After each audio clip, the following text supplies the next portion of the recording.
বাবা বাথরুমে, মা রান্নাঘরে, আর ছেলে টিভি দেখছিল। এমন সময় দরজার ঘন্টা বাজল। ছেলে দৌড়ে গিয়ে দরজা খুলে দেখল পাশের বাড়ির দাসবাবু দাঁড়িয়ে আছে।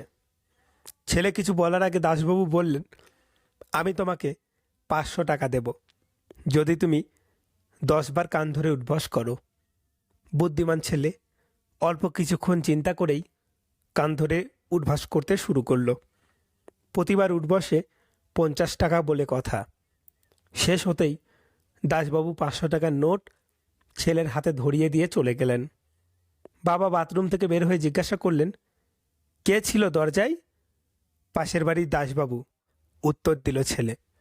বাবা বললেন ছেলেকে, আমার 500 টাকা কি উনি দিয়ে গেছেন? এই গল্প থেকে আমরা এই শিক্ষা পাই, আপনার ধার দেনার তথ্য শেয়ার হোল্ডারদের থেকে বা আপনার পরিবারের থেকে গোপন করবেন না। এতে অনেক অনাকাঙ্ক্ষিত ঘটনা থেকে রক্ষা পাবেন। সেলসম্যান, অফিস ক্লার্ক ও ম্যানেজার দুপুরে খেতে যাচ্ছিল। পথে তারা একটি পুরনো প্রদীপ পেলেন। তারা ওটাতে ঘষা দিতেই দৈত্য বের হয়ে এলো। দৈত্য বলল, আমি তোমাদের একটি করে ইচ্ছা পূরণ করব। আমি আগে বললেন অফিস ক্লার্ক। আমি বাহামা সমুদ্রে যেতে চাই, যেখানে অন্য কোনো ভাবনা থাকবে না, কাজ থাকবে না। দৈত্য ফু, তিনি চলে গেলেন। এরপর আমি বললেন সেলসম্যান।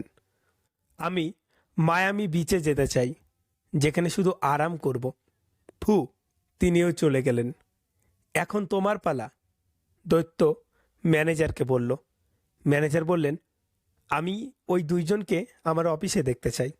শিক্ষা, সবসময় বসকে আগে কথা বলতে দেবেন, তা না হলে নিজের কথার কোনো মূল্য থাকবে না। একটা ঈগল গাছের ডালে বসে আরাম করছিল। এমন সময় একটি ছোট্ট খরগোশ ঈগলটিকে দেখে জিজ্ঞাসা করল, আমি কি তোমার মতো কিছু না করে এভাবে বসে আরাম করতে পারি? ঈগল উত্তর দিল, অবশ্যই, কেন পারবে না। তারপর খরগোশটি মাটিতে একটা জায়গায় বসে আরাম করতে থাকলো। হঠাৎ একটি শিয়াল এসে হাজির আর লাফ দিয়ে খরগোশটাকে ধরে খেয়ে ফেলল। শিক্ষা, যদি কোনো কাজ না করে বসে বসে আরাম করতে চান, তাহলে আপনাকে অনেক উপরে থাকতে হবে। একটা মুরগি এবং একটি ষাঁড় গল্প করছিল। আমার খুব শখ ওই গাছের আগায় উঠব, কিন্তু আমার এত শক্তি নেই। মুরগিটি আফসোস করল। উত্তরে ষাঁড় বলল, আচ্ছা, তুমি আমার গোবর খেয়ে দেখতে পারো, এতে অনেক পুষ্টি আছে। কথা মতো মুরগি পেট পুড়ে গোবর খেয়ে নিল এবং তারপরই দেখল সে বেশ শক্তি পাচ্ছে। চেষ্টা করে সে গাছের নিচে শাখায় উঠে পড়ল। দ্বিতীয় দিন আবার খেলো। সে তখন এর উপরের শাখায় উঠে গেল। অবশেষে 4 দিন পর মুরগিটি গাছের আগায় উঠতে সক্ষম হলো। কিন্তু খামারের মালিক যখন দেখলেন মুরগি গাছের আগায়, সঙ্গে সঙ্গে তিনি গুলি করে তাকে গাছ থেকে নামালেন। এই গল্প থেকে আমরা এটা শিক্ষা পাই, ফাঁকা বুলি হয়তো আপনাকে অনেক উপরে নিয়ে যেতে পারে, কিন্তু আপনি বেশিক্ষণ ওখানে টিকে থাকতে পারবেন না। একটি পাখি শীতের জন্য দক্ষিণ দিকে যাচ্ছিল, কিন্তু এত ঠান্ডা ছিল যে পাখিটি শীতে জমে যাচ্ছিল এবং সে একটি মাঠে পড়ে গেল। যখন সে মাঠে পড়েছিল, একটি গরু তার অবস্থা দেখে তাকে গোবর দিয়ে ঢেকে দিল।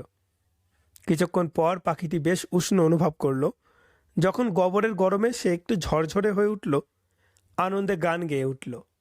এমন সময় একটি বিড়াল পাশ দিয়ে যাচ্ছিল। পাখির গান শুনে খুঁজতে লাগলো কোথা থেকে শব্দ আসছে। একটু পরেই সে গোবরের কাছে আসে এবং সঙ্গে সঙ্গে গোবর খুঁড়ে পাখিটিকে বার করে তার আহার সারে। এই গল্প থেকে আমরা 3টি শিক্ষা পাই। যারা আপনার উপর কাদা ছোড়ে তারা সবাই আপনার শত্রু নয়। যারা আপনাকে পঙ্কিলতা থেকে বের করে আনে তারা সবাই আপনার বন্ধু নয়। এবং যখন আপনি গভীর পঙ্কিলতায় নিমজ্জিত, তখন মুখ বেশি না খোলাই শ্রেয়।